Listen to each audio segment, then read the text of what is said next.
Okay. Solve natin yung seatwork number 2, problems. So, number 11. The corporation had net income of 2 million in 2006. Using the 2006 financial elements as the base data, net income decreased by 70% in 2007 and increased by 175% in 2008. So, hanapin mo lang yung net income for 2007 and 2008 using yung 2006 data. Okay? So, yung net income ng 2006, 2 million. Sabi dyan, nag-decrease daw ng 70% noong 2007. So, bawasan mo ng 70% yung 2 million. Or, ang gawin mo na lang, 2 million times 30%. Kasi, 30% lang yung matitira kapag binawasan mo ng 70%. Tama? Tama yan. So, 600,000 for 2007. Hanapin mo sa choices kung may 600,000. Meron, letter A. Binilugan mo agad, no? Kasi yun lang naman 600 dyan, eh. Pero kung gusto mo, palabasin mo pa rin yung 2008. Paano mo gagawin yun? Ano ba ang sabi sa 2008? Increased by 175% daw. Okay, ang gagamitin mo pa rin dito is yung 2006 na net income. So, 2 million, 2M, times increased by, hindi 2. Kasi kung 2 yan, multiply mo lang siya sa 1.75. Since by yung ginamit dyan, i-add mo yung 175% dun sa 2006 net income. So, ang gagawin mo, i-multiply mo siya sa 2.75. Okay? Kasi 1 plus 1.75 or 175%. So, makukuha mo dyan, 2 million times 2.75, 5,500,000. Letter E nga, ang sagot. Okay? Post mo muna to. Tuloy natin sa 12. I mean, i-post mo kung kailangan mo siya isulat. Pero proceed na tayo sa number 12. Pine Hardware Store had net credit sales of 6,500,000 and cost of sales of 5 million for the year. Accounts receivable balances at the beginning and end of the year were 600 and 700 respectively. Receivables turnover was, ang hinahanap ay RTO. So, ano bang formula ng RTO? Sales over average receivables or net credit sales over average receivables. So, lagay mo na dito. Net credit sales, 6.5M. Average receivables mo. Binigyan ka ba ng beginning? Yes, binigyan ka. Beginning, 600. Ending, 700. Pag-addin mo to and divide mo sa 2. Okay, 600 plus 700 divided by 2 is 650. So, 650. Divide mo sa 650K, yung 6.5 million. Makakuha mo 10. O, 10 times. Letter D. Pause mo ulit kung kailangan mo isulat. Proceed tayo, number 13. Batik Clothing Store had a balance in the accounts receivable account of 390,000 at the beginning of the year and a balance of 410 at the end of the year. Net credit sales during the period or during the year amounted to 4 million. Using 360-day year, what is the average collection period of the receivables? So, ang hinahanap dito, average collection period. Formula niyan, 360 days. Sa case natin, 360 yung pinapagamit, no? 360 days over receivable turnover. So, kailangan mo pa rin isolve yung receivable turnover. Yun ang unahin mo. Again, ang formula sa receivable turnover ay net credit sales or sales na lang over average receivables. So, receivable turnover muna ang solve natin dito. Ang sales natin ay 4 million, 4M. Divided by average receivable. Binigyan ka ba ng beginning? Yes, ayun, 390. Binigyan ka ng ending? Yes, 410. So, ang gagawin mo dyan, 390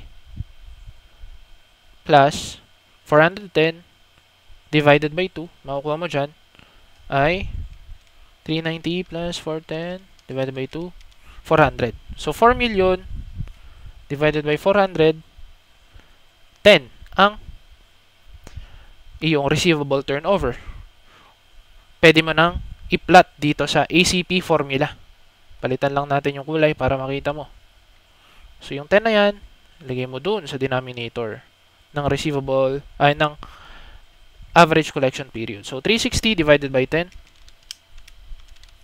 36 days. So, letter D, 13. Pause mo muna ulit. Proceed tayo sa number 14. During the year, Tarlac Company purchased 960 of inventory. Cost of sales was 900 and ending inventory at December 31, 2007 was 180,000. What was the inventory turnover for 2007? So 14, number 14, ang hinahanap ay inventory turnover. So formula natin dyan, cost of sales o cost of goods sold over average inventory.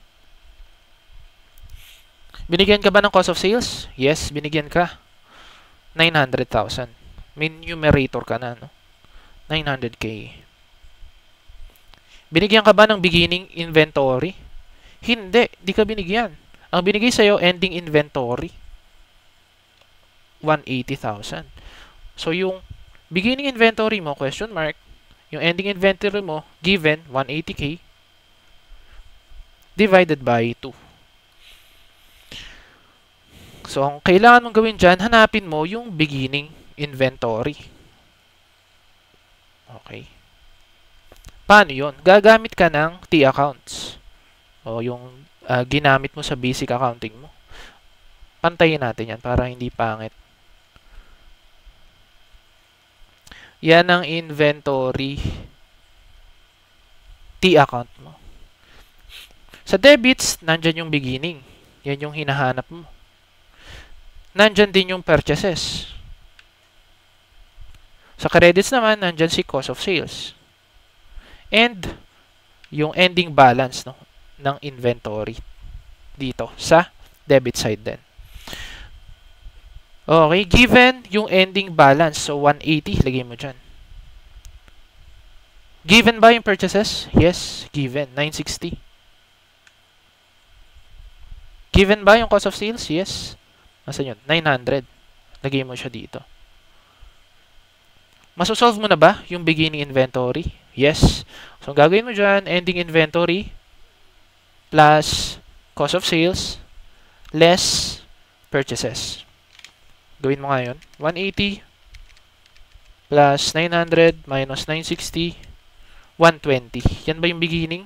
Yes. Kahit i-check mo pa. 120 plus 960 less 900, ang makukuha mo dyan is 180.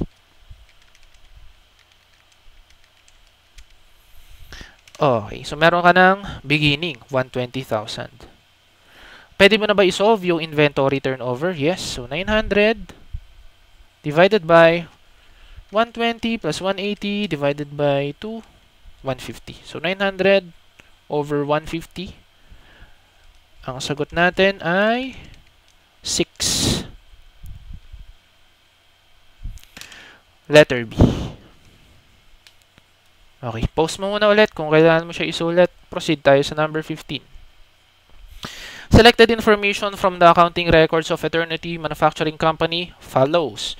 Ang tanong, what is the number of days sales in average inventories for the year? Okay, so average age of inventory ang hinahanap, or AAI. Okay, ano bang formula ng average age of inventory? Ito yung 365 over inventory turnover. Again, kung hindi mo man mapalabas yung sagot gamit yung 365, baka ang ginamit ni author ay 360 days. Pero for now, 365 yung gamitin natin. Naalala mo kanina sa problem sa taas, binanggit kung ano yung gagamitin mong days. So, 360 days. Average collection period naman yung tanong dyan. Okay, balik tayo dito. Average age of inventory. So, kailangan mo nga si inventory turnover. Ano ba ulit ang formula ni inventory turnover? Kailangan mo dyan yung tama, cost of sales. over average inventory.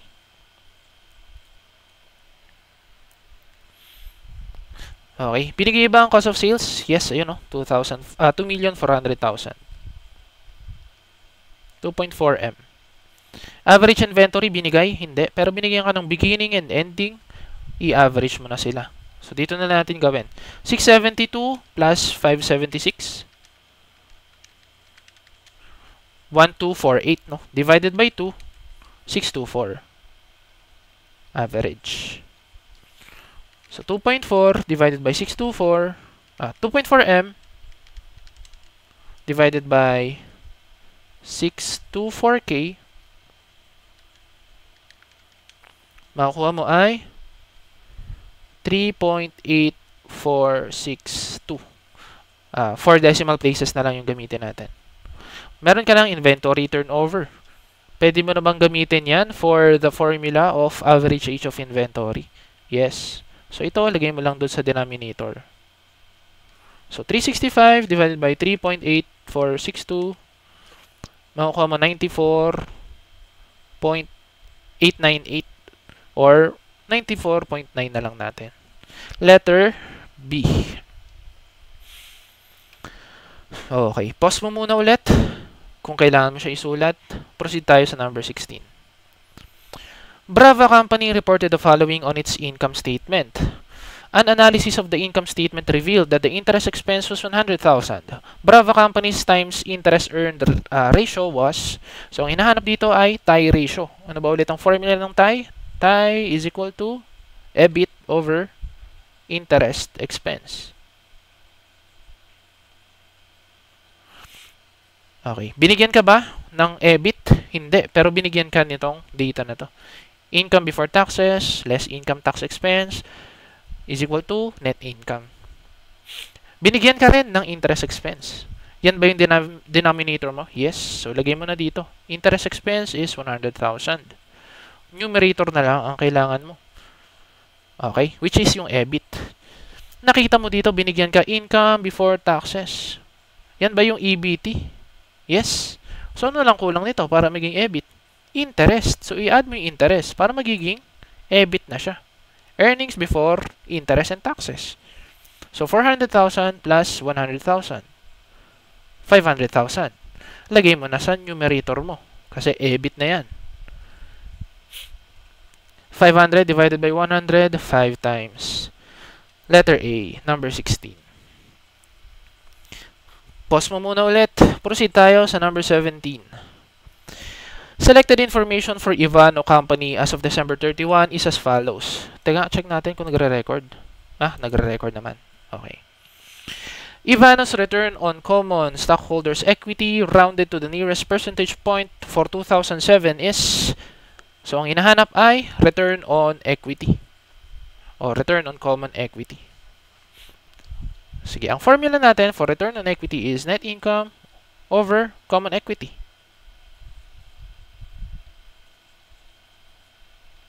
Yung net income pertaining lang sa common. Okay? So, tingnan natin dito sa given kung ano yung magagamit natin na information. So, binigyan ka ng preferred, binigyan ka ng common stock, retained earnings, dividends paid on preferred stock, and net income for the year. Uy, may net income. Ayan. For 2006 and 2007. Since 2007 yung hinahanap natin, net income ng 2007 yung titingnan mo dyan. 240. Kaso nakita mo merong dividends paid on preferred stock for the year. Pertaining siya sa preferred stock.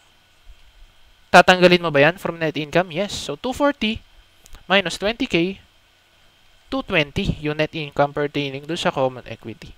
So ang numerator mo dyan ay 220.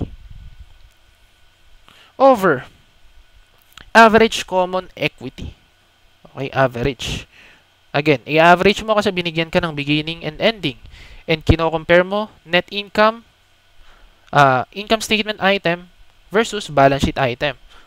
Yung concept na yan, diniscuss natin during our lecture. Okay. So, average common equity ang kailangan mo dyan. Binigyan ka ng beginning, 2006. Alin dyan yung gagamitin mo? Preferred? Hindi. Common. So, common stock, 600 tsaka yung retained earnings. Okay. 600 plus 150, 750 for 2006. Beginning. Yan yung beginning mo. Gawin mo yung same sa 2007. So, 800 plus 370. Magkano to? 1170. Okay. Beginning plus ending divided by 2. Para makuha mo yung denominator. So, 750 plus 1170 divided by 2 is 960. Okay.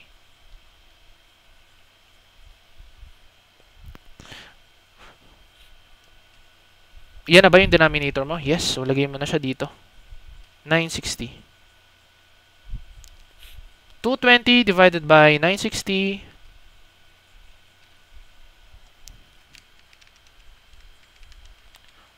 22.9% or 23%. Okay, letter D. Okay, post mo muna ulit kung kailangan mo siya isulat. Proceed tayo sa number 18. What is the market price of a share of stock for a firm with 100,000 shares outstanding, a book value of equity of 3 million, and market-to-book ratio of 3.5? So, ang hinahanap lang dito ay market price per share. Okay. Hanapin natin siya. Binigyan ka ng market-to-book ratio. Market-to-book ratio mo is 3.5. Ano ba ang formula ng market-to-book ratio? Market price per share or market value per share over book value per share. Kaya nga market to book eh. Ayun o, market to book. Market to book. Okay, hindi ka na malilito dyan, no? Sana. Given ba yung market value per share mo? Hindi, yun nga yung hinahanap eh. Market price per share. So, hahanapin mo yan. Given ba yung book value per share? Hindi rin. Pero binigyan ka ng total book value ng equity. Book value of equity is 3 million. Tapos, binigyan ka ng number of shares outstanding, 100,000. I-divide mo na lang para makuha mo yung book value per share. So, 3 million divided by 100,000, 30. Tama ba? 30. Okay. 3 million over 100k, 30 yung book value per share. So, ang denominator mo dito ay 30. So, yung 30 na yan, ayun, dito mo dadalhin yan. Okay, 30. Makukuha mo na ba yung market value per share? Yes. Pag multiplyin mo lang yung 3.5 at saka yung 30, makukuha mo na yung market value per share. 3.5 times 30, 105. Letter D.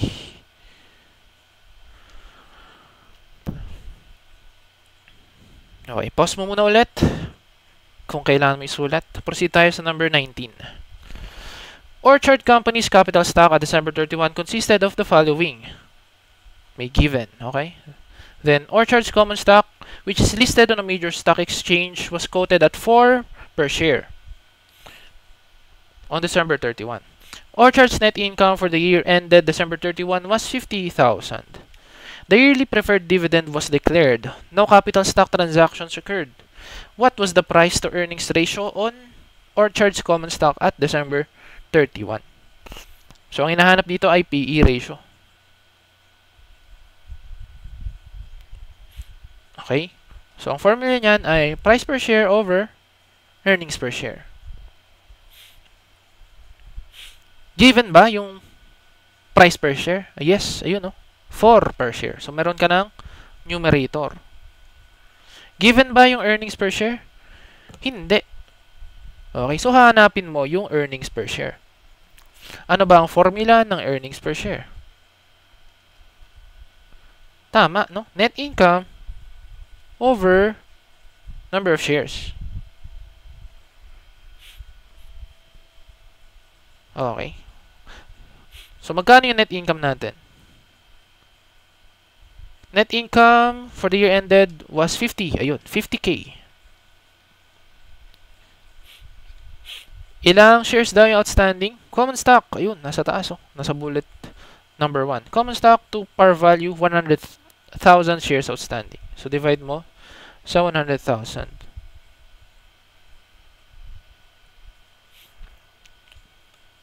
Okay, so 50 divided by 100, 0.5 to. 4 divided by 0.5 is 8. Okay.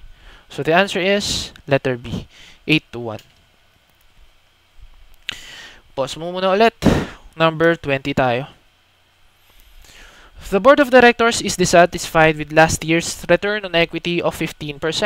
So last year daw, ang ROE was 15%. Okay. If the profit margin and asset turnover remain unchanged at 8% and 1.25%, by how much must the total debt ratio increase to achieve a 20% ROE? Okay. So, dito, gawin nating ROE na target is 20%. DuPont equation yung gagamitin mo dito, no? Kasi binigyan ka dyan ng profit margin and asset turnover. So, ang DuPont equation ay Rosato Cap, di ba? Tanda mo ba siya? Rosato Cap. Ayun yung tinuro ko sa'yo, no? Pero ikaw bahala kung paano mo siya gustong tandaan. Ang ROS ay return on sales. Ang ATO ay asset turnover. Ang CAP ay equity multiplier. Ang ROS o return on sales, tinatawag din niyang profit margin.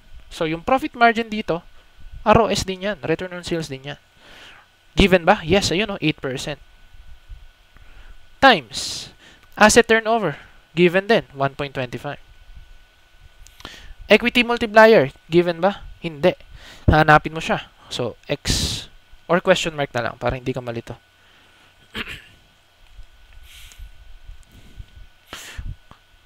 Okay. So, yung unang equation, gusto mong mapalabas yung 15%. Kasi ito yung current eh. Makukuha mo kasi sa equity multiplier yung asset over equity. Tama? Yan ba ang formula ng equity multiplier? Yes. So, kung ano may yung number mo dito, nag-result yan sa equation na to. Asset divided by equity. Okay. Ayan. Sige, try mo nga. Ano yung kailangan mong equity multiplier para mapalabas mo yung 15%? Okay, so kung gawin mo dito, multiply mo muna tong 8% tsaka 1.25. 0.08 times 1.25, makukuha mo dyan ay 0.1. Okay, then yung 0.1 na yan, divide mo sa 15%. So, 15 divided by 0.1, makukuha mo si 1.5. Yan ba yung equity multiplier? Yes, 1.5 ang kailangan mong equity multiplier para mapalabas yung 15%. Okay. Kung assets over equity yan,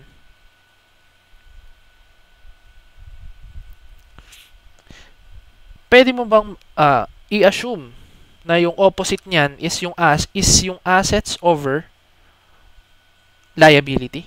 Yes. Okay. So, try mo nga muna mag-assume. No? Kung ang assets, let's say, for example, 6 yung total assets. Ilan yung equity na kailangan mo para mapalabas yung 1.5 na equity multiplier? So, divide mo lang sa 1.5. Kailangan mo ng 4 na equity. Okay. Assumption lang to, assume. So, 6 divided by 4, mapapalabas mo si 1.5. Okay. So, sa case na to, yung debt natin ay 2. Okay. So, saan mo nakuha yun? Assets is equal to liabilities plus equity. Basic accounting equation. Kung ang asset mo ay 6, ang liability mo ay hinahanap mo pa, ang equity mo ay 4, malamang ang liability mo ay 2. Okay? Kasi 6 minus 4 is 2. Liability, 2. Okay. Ang hinahanap dito kasi, debt ratio. The total debt ratio increase to achieve a 20% ROE. So, kailangan mong palabasin muna dyan yung debt ratio. Okay. Ano ba ulit ang formula ng debt ratio? Liab over assets. Okay. So, yung liab mo dito ay 2. Ang asset mo ay 6. Ayun. Dito lang lahat ng galing yan sa assumption natin.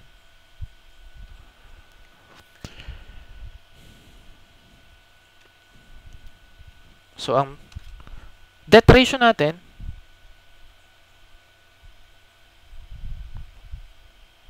for a 15% ROE ay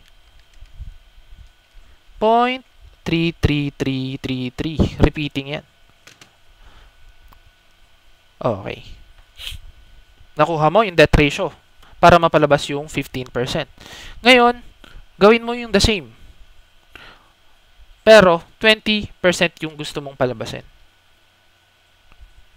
Okay.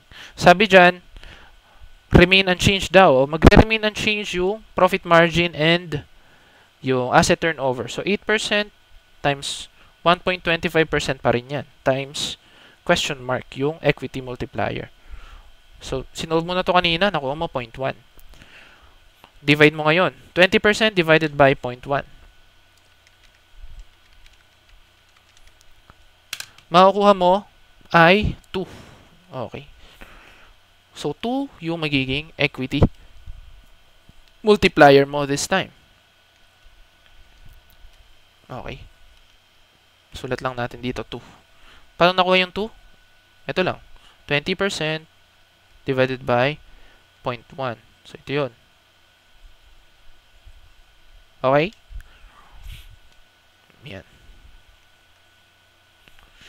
Now, kung 2 yung equity multiplier mo, gawin mo ulit to, yung assumption natin kanina. Kung 2 yung equity multiplier mo and yung assets mo ay 6, ilan kaya yung equity mo? 3. Very good. Okay. 6 divided by 3, makukuha mo si 2. Okay.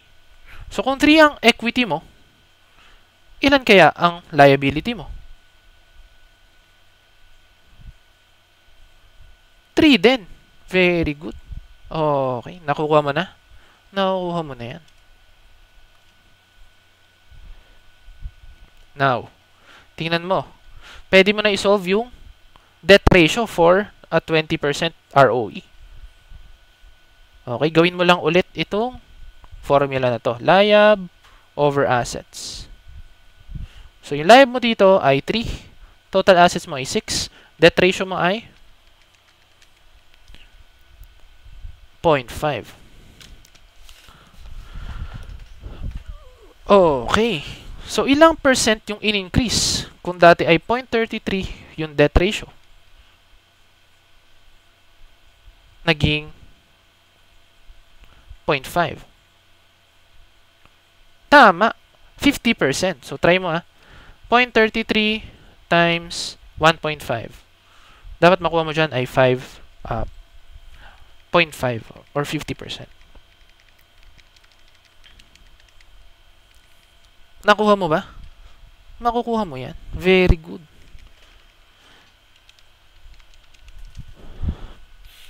Okay.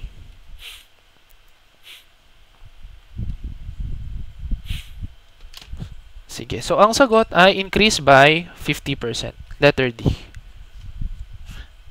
Ayan. Pwede rin to. Increase by 0.5.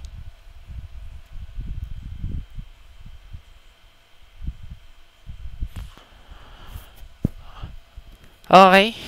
Ayan. Stop na natin yung recording. Sana nakatulong sa ito. Bye guys. Good luck.